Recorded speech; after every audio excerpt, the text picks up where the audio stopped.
Welcome to the Rocket Roof Show, where we equip fellow roofers to do more commercial business every first and third Thursday of the month. It's time to launch your business to the next level. This is Project Command. Stand by power transfer. 3, 2, 1, blast off! Hey, welcome back to another episode of the Rocket Roof Show, here with your host, Andy Neer. I am the host of this show, and we are about 32, 33. I know we haven't really been keeping a close count, but I know we're well over 30 episodes, and it's really exciting to see this podcast grow and people wanting to listen to it. So the basic premise behind the show is educating and equipping contractors for the commercial roofing industry. And so looking forward to our guest today, as he's been a 30-year veteran in commercial roofing. And so that's going to be a fun trip. So one real quick note, I want to do a shout out to our sponsor, Next Level Roofer. I actually run Next Level Roofer on the side, and we sponsor this program. And Next Level Roofer is just a platform where we get guys started in the commercial roofing industry through training and programming and self-development and the whole 9 yards. And so if that's something you want to check out, head over to the Next Level Roofer website. And there's also a Facebook page and a YouTube channel. And you can see, how we get guys started at the basic level in commercial roofing. So that being said, I want to introduce our guest today. His name is Warren Pavon. He hails from the great state of New York, and not just New York, but the town of New York City, Manhattan area. And so when I'm talking about projects with him, I love watching his pictures, seeing the big city. It's got thousands and thousands of buildings, so it's always impressive. So welcome to the show, Warren. Thanks, Andy. And so you own a company called CCM Roofing. You've been in business for just a little over 30 or just a little under 30 years. Well, I've been in the business 34 years or so, but I've been in business with CCM maybe 21, 22 years. Okay. Cool. So can you guys just give a little background of your company, what you specialize in? Sure. Yeah, we run about 35 guys. I'm not a big monster. I'm not one of the big guys, but we're hoping to be somewhere around between 6 and 7 million this year. We run about 35 guys or so, 11 trucks. We do an awful lot of, as everybody else, I'm sure, TPO has just dominated the market over the last 10 years or so. Yep. So a lot of our work is TPO. We do a decent amount of new construction, but we try to pay attention to private re-roofs a little bit more. We do a bunch of stuff like Suprema, Alsan, Kemper, TPO, taper jobs, just a typical commercial roofing thing. I've been in this shop 20 years or so. Started it out of the back room in my house with a tool belt and a green minivan. And I used to take the car seat out for the kids and load it with rolls and go do a roof repair and try to get home in time for my wife to put the car seat back in and bring the kids to Brownies or wherever they had to go. Like many roofers got started. Yeah. It's been a long road since then. It's gone from me and a green minivan and a tool belt to 11 trucks and 35 guys.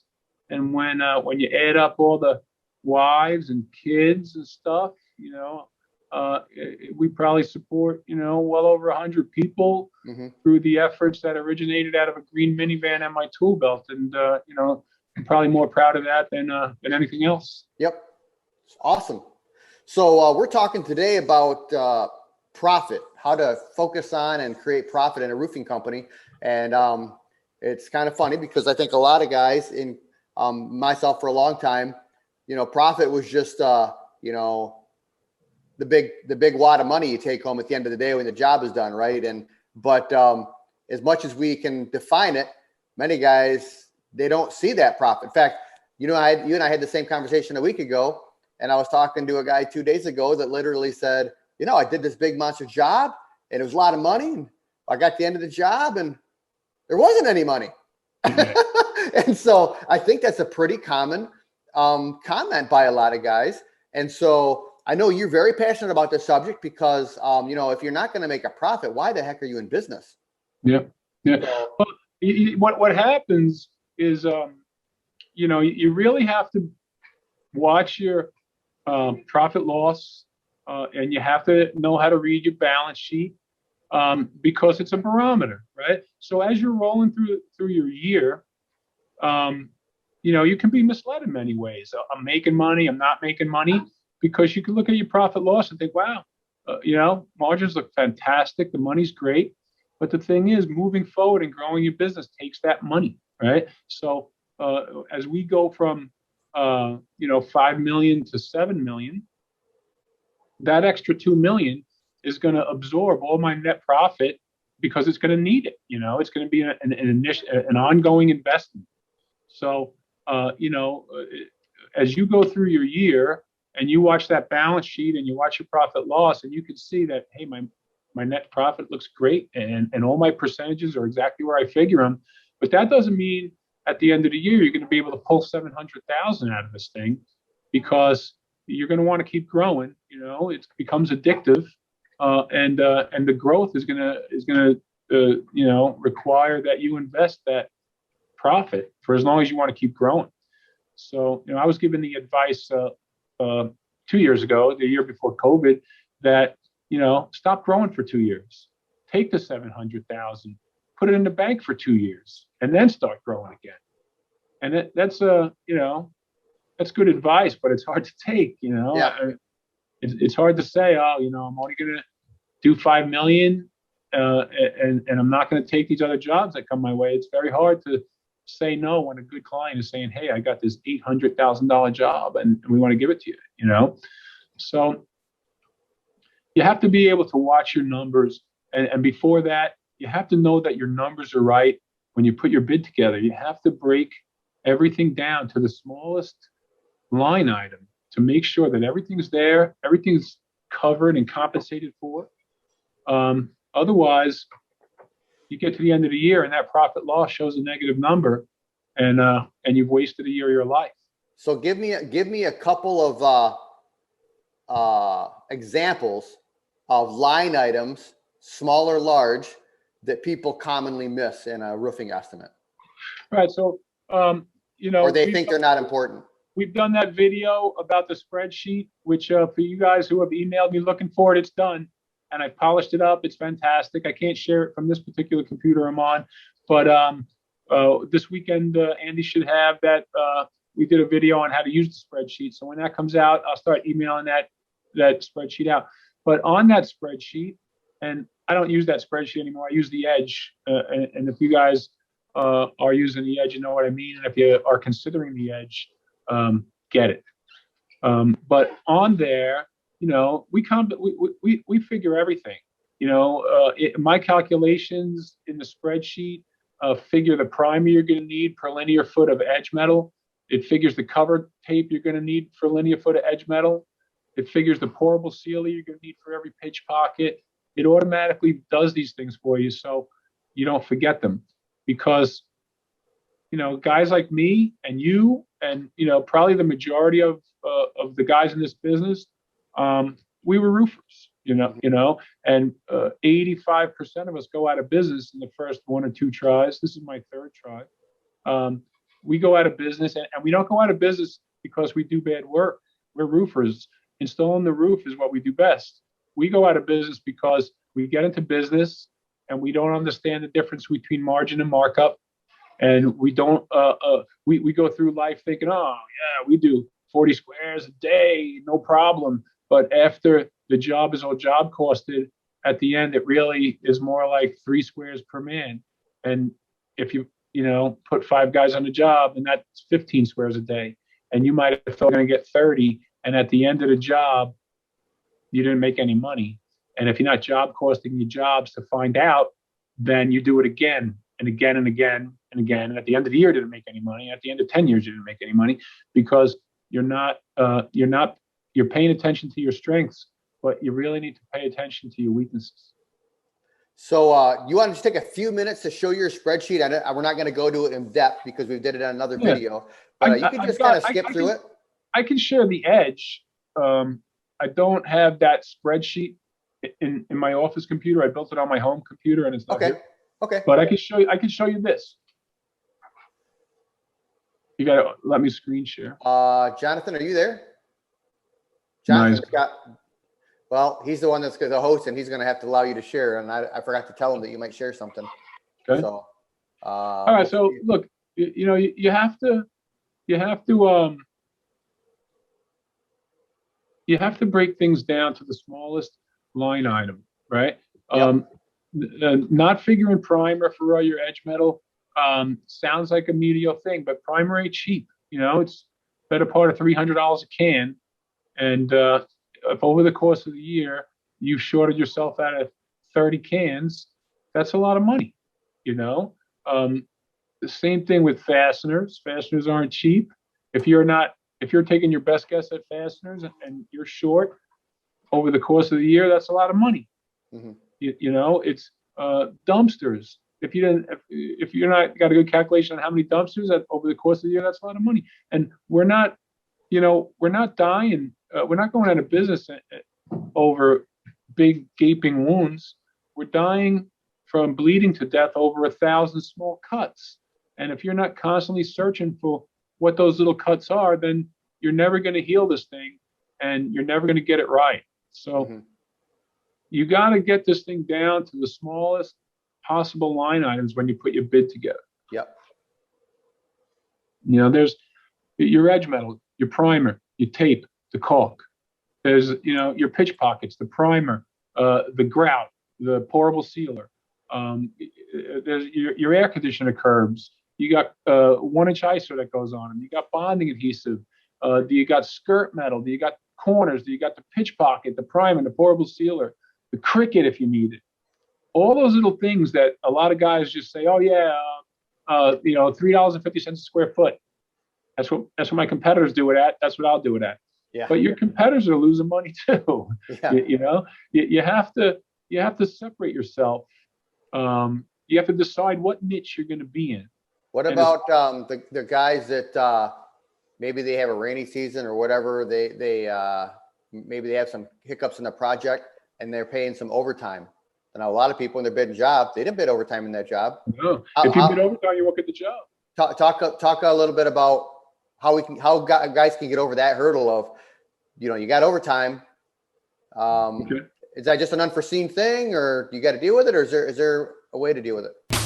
We'd like to take just a quick break to thank our sponsor, Top Roof Marketing, a full-service marketing group that specializes in the commercial roofing industry. If you're looking to boost the commercial side of your business, they have lots of ideas to connect you with building owners who are looking for help. Visit toproofmarketing.com. Look, there's a couple things I've discovered about overtime. One is we had, what we thought was a very good year, 6-7 years ago, right? And I was job costing stuff, and my guys were putting in major overtime. And I was job costing. I was thinking, even with the overtime, we're making budget. But my guys were turning in 70-hour weeks, 75-hour weeks. I mean, these guys are animals out there, right? If they can go in and put in a 16, 17-hour day, they're doing it, and that's great. Even if you're job costing it and you're watching it and you're making budget, what I discovered in that particular year, I can't collect money that fast. I got 30 guys putting in 70-hour weeks with overtime for 30 hours of that. I can't collect money that fast. So the payroll is going out faster than I can collect checks. Mm-hmm. So that was one of the biggest experiences for me in the overtime category, because you think, okay, it's great for the guys, right? They love it. They want to do it. We need a job done. And more or less, the overtime ain't killing our budget. Maybe it did, a couple of jobs, but overall it's okay. But then you realize that, man, my payroll's going out of here $70,000 a week, and I can't collect money that fast. And then, everything starts to hurt from that. Yep. So that was like the biggest insight when I was sitting there for that year thinking, yeah, I'm job costing it. I'm looking at the overtime and I got an idea in my head and we're okay. You're not, because you got to pay that every week. There's got to be a balance of what goes out in payroll versus what you can collect. And that's a big, and overtime has a big issue with that, right? Now is there a difference between different parts of roofing that maybe can demand a higher profit margin? Because I know, when you get certain systems like TPO, you get a lot of people that are installers. It starts to become a commodity, right? Like everybody offers it. It gets way more competitive. Whereas maybe it's another system that's less used that is less competitive. And then you see guys come in, they're like, well, what kind of profit margins can you get from this particular system? I know it depends on the demographic, what state you're in, all that kind of stuff. But can you speak a little bit to maybe guys that are working on a slimmer margin? Like they're getting by with a 15, 20% margin. And you have to know your numbers. I evaluate my numbers, and we still struggle mightily. I'm not a rich guy. I'm not a big success. I'm not Best Roofing. I'm not Ed Dunlap from Centimark. I'm not one of those guys. I'm not Greg Wallach. I'm just a kid who became a roofer, and I'm struggling to build my career. Just like probably 95% of the guys watching this is in the same situation as me, or they're in their 20s or 30s, and they're trying to get up the nerve to give it a whirl. And, there's things you got to know. Otherwise, it's going to be, a greater struggle than it is. So, those are two things that even to this day, I have to watch closely. One is the overtime, because it chokes you in a number of different ways, and your numbers, right? So at the end of the year, I look at my profit loss and I think, yeah, baby, we watch it quarter by quarter, and man, it just looks dynamic. The net is beautiful. So why am I not loaded, right? Why? And you have to, search for information, and you have to understand, that as your company grows, it eats your net. That's just the way it is. Until you can level off and say, okay, or until, that company has hit a sweet spot where you are just undeniably making way more money than you need to make, then it starts adding up. But as you're growing that company, you can look at the paper and think, my net was $750,000 this year. Why am I struggling to pay my payroll on my insurance this month? Yep. So it's like flying a plane. Without the gauge, you don't know if you're upside down. You don't know if you're going east or west. You have no idea, and you have to, right? You have to know it. I use a phrase with my production manager here often is, it doesn't do any good for you to fly this thing as fast as you can and crash it somewhere near the airport, right? That doesn't do any good for the people in the airport waiting for their families to arrive. It doesn't do any good for the people on the plane who think they're about to make it home. It doesn't do any good for anyone. So you got to land that thing on the wheels, right? So, just to go out there and run up all the overtime and drive it as fast as you can and crash it a quarter mile away from the airport is not good enough. Yeah. You got to land that thing on the wheels. So you got to job cost that as you go, even if it's just in your head. Keep an ongoing tally of where my man hours are on this thing, and do I need more mechanics and less laborers on this particular job? We've laid out 400 squares, and now we have 20 air conditioners to do and 100 pitch pockets. Do I really need 4 laborers there? Can I have 2 laborers and 4 mechanics, and consider it's all detail work? Is that going to help me draw closer to the landing spot? So if you don't know that, if you're not watching that stuff, then you're flying that plane in the fog, and you don't have any gauges. You don't know if you're upside down, backwards, going east, west. You have no idea, and you have to. So let me ask you a question about maybe change orders. You're into a project. You did hit an unforeseen thing. and happens to the best of us. How do you make sure that because I know some guys will be like, well, it didn't take that long. I don't feel like doing a change order. I don't feel like getting a hold of the manager. You know, it only took another 4 hours. What do you say about that? Because I know there's some guys, they just got good hearts. They're like, I want to keep a happy customer, but they're not really thinking about their bottom line at that point, right? Yeah, I'm guilty, maybe more than anybody of that. My bookkeeper hates me for it. My production manager hates me for it. And I just keep doing it, you know, for the sake of the relationship. Hey, you know, we need you to, you know, replace that counter flashing along that wall. Okay, get it ordered up, get it over here. I'll get you the change order. Okay, fine. But the thing is, I don't think I've ever done a change order without getting it signed and agreed first that I've got paid for. Yeah. Every one that I did on the fly with a handshake to the guy who runs the job, that's great. But when it comes to the project manager in the office at that construction company, he didn't know anything about it. And he's worried about his budget. His bonus is based on if he makes budget all year long. Yeah. And he's not handing out free change orders to anyone, you know? So it's great to be on the site with the project super and the guy who's running the job in the field and shake hands and say, okay, I'll take care of that for $7,000. But if you didn't get it approved from the office and if you don't have it in writing in your office, you're not getting paid ever. And that might be different across the country, but here in New York City, you're never getting paid for that.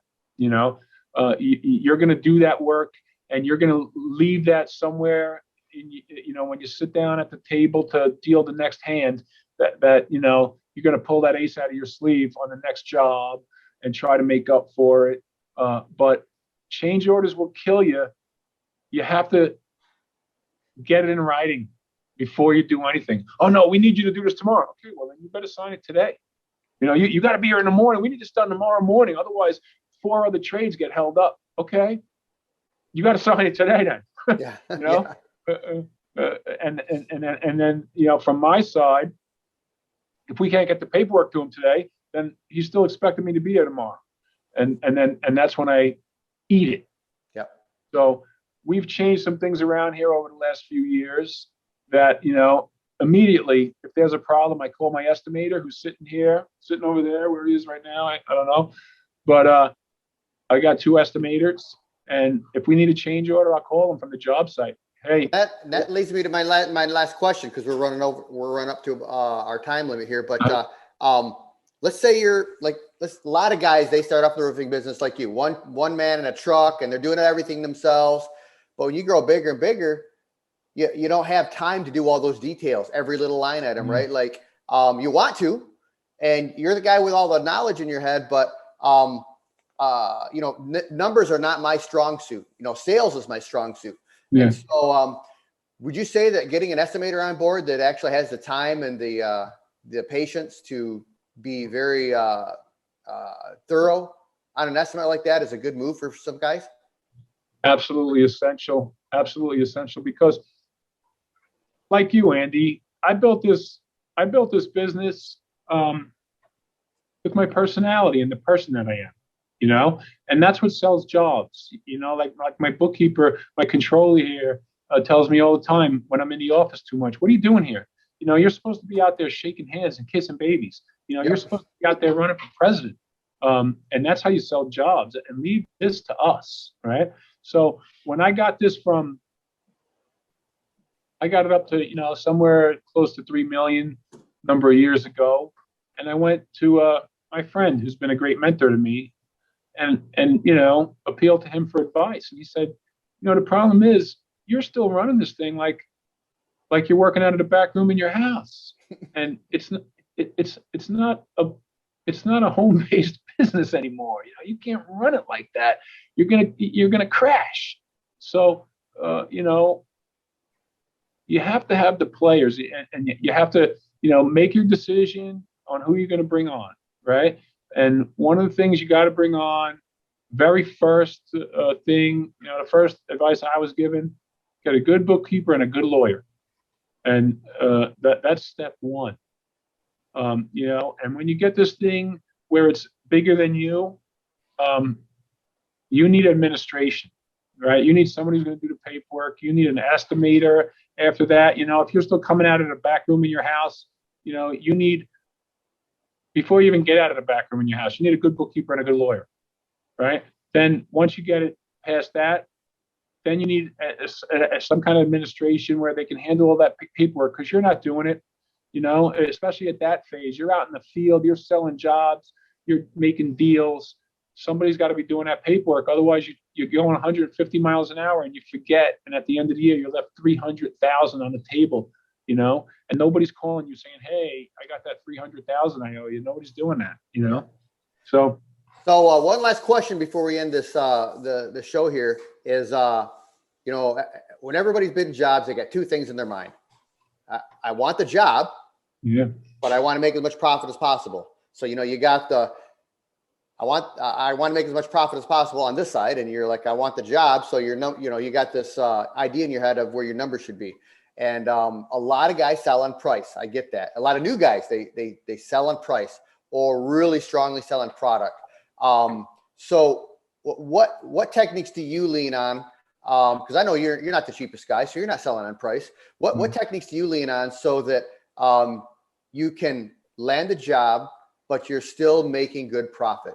Because I think a lot of guys want to know what that little nugget is there. Sure. All right. So number one, pick your niche, right? Pick your niche. I use this example on one of the other videos. You can go get a steak dinner at Applebee's for $22. You can go get a steak dinner at Ruth Chris for $75. Does that mean Ruth Chris is ripping you off? No, because when you walk out of Ruth Chris, you're more satisfied than you ever were walking out of Applebee's. Mm-hmm. And you have to know your niche in every market.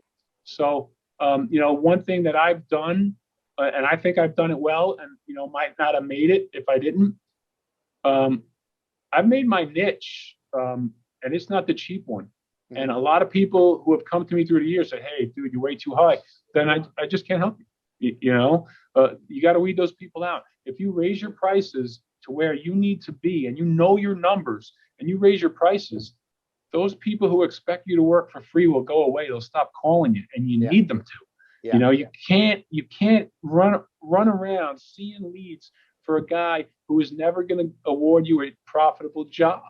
Let that guy go. Sometimes you got to fire some customers. Warren Buffett, I remember him saying one of the reasons I'm successful is because I said no way more than I said yes. Yeah. Once a guy knows that you don't know your numbers, then he's going to give you every job. And he's going to lie to you and lead you to believe that, it was so close. You'll put in your number at 120 and everybody else is at 180, but he'll say, everybody else is at 100, you're at 120. Yep. You do it for 110 and you're going to do it. Yep. And then he's going to give you every job and you're going to think it's my greatest relationship. Yep. But he's not your greatest relationship. And they'll refer to his cheap friends. Yeah. So, in parting, I'd say, understand where you want to be, your niche, understand your numbers, right? And start to learn your profit and loss and your balance sheet, because you might be making great money, but you're constantly struggling for money and you got to figure out why. We're like that. I'm not made of money. As this thing grows, I'm constantly struggling for that next check. I'm constantly trying to dig up the money I need to make payroll and pay my material and my insurance. I constantly do it. It's a constant battle. But if you can look at your profit loss every quarter and think the margins are beautiful, everything's fine, then you're not so likely to make desperate decisions. Yep. And start taking jobs at no profit. Know your numbers. And we've done a video about that. So I'd refer everybody back to that video. I explain it pretty much in depth. You should watch that last video we did on the crew session. I'll see if Jonathan can tag it to this show when we're done. Yeah. So it'll be probably down in the comments or something. So, but I thank you for being on the show today, Warren. I know you're a busy guy, so we wanted to make sure it worked for you. We want to we really like to get advice from guys that have been through it all. You've already learned the ways not to do it and the hard ways to do it. And so I know you really like sharing your experience with younger guys. And once again, Warren Pavon is the owner of CCM Roofing out of New York. And just thank you for being on the show today. If somebody wants to reach out to you and contact you, is there a couple different ways that they can Yeah, you can reach me through the group. I don't need a bunch of guys berating my business email. Yep. But reach me through the group, send me a private message. And for, the guys that are struggling, and for the guys who are just starting to think, I'm going to give a whirl for myself on this thing, just know this. You're going to get knocked down 1,000 times. And you got to get up 1,001. Otherwise, you're not going to make it. Yeah. So just because you're struggling, just because you're in a couple of back-to-back lose your ass break even years, that doesn't mean you ain't making it.